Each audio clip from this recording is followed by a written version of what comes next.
Breaking news చూస్తున్నాం. BTech అమ్మాయిని వేధిస్తున్నాడనే నెపంతో బానోతు అంజీరామ్ అనే యువకునికి అమ్మాయి తల్లిదండ్రులు చితకబాదారు. వరంగల్ జిల్లా నర్సంపేట మండలం లక్కినపల్లి బిట్స్ కాలేజీలో ఈ ఘటన చోటు చేసుకుంది. యువకుడిపై చర్యలు తీసుకోవాలని డిమాండ్ చేశారు విద్యార్థిని తల్లిదండ్రులు. కాలేజీ యాజమాన్యం నచ్చజెప్పడంతో వివాదం సద్దుమణిగింది.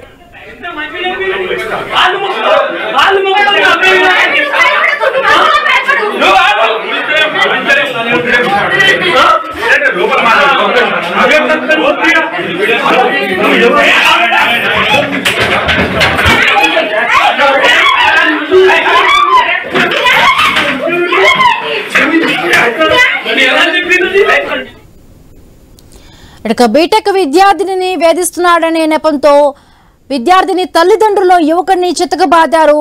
యువకుడికి దేహశుద్ధి చేశారు. ఈ ఘటన నర్సంపేట నక్కినపల్లి బిట్స్ కాలేజీలో జరిగింది. మరిన్ని పూర్తి అప్డేట్స్ మా కరెస్పాండెంట్ ప్రశాంత్ అందిస్తారు. ప్రశాంత్, కాలేజీలో ప్రేమ పేరుతో వేధిస్తున్నాడనే నేపంతో అమ్మాయి తల్లిదండ్రులు అబ్బాయిని చితకబాదిన ఘటన వరంగల్ జిల్లా నర్సంపేట మండలంలోని లక్నపల్లి బిట్స్ ఇంజనీరింగ్ కళాశాలలో చోటు చేసుకుంది.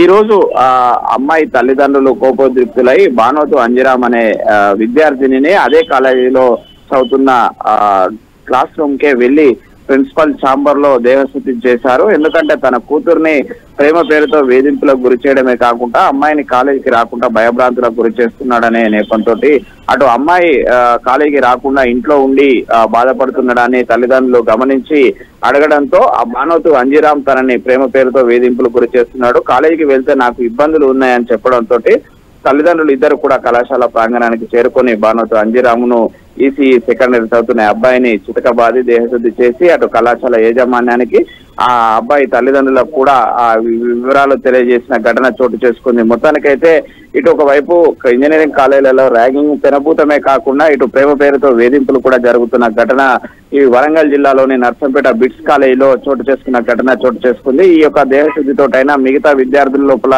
ఎవరు కూడా అమ్మాయిలను ఇలా వేధింపులకు గురి చేయకూడదంటూ కూడా కాలేజీ యాజమాన్యం స్ట్రిక్ట్ గా ఈ యొక్క ఆర్డర్ పాస్ చేసిన పరిస్థితి ఉంది. మొదలు right, thank you Prashant, thanks for the updates.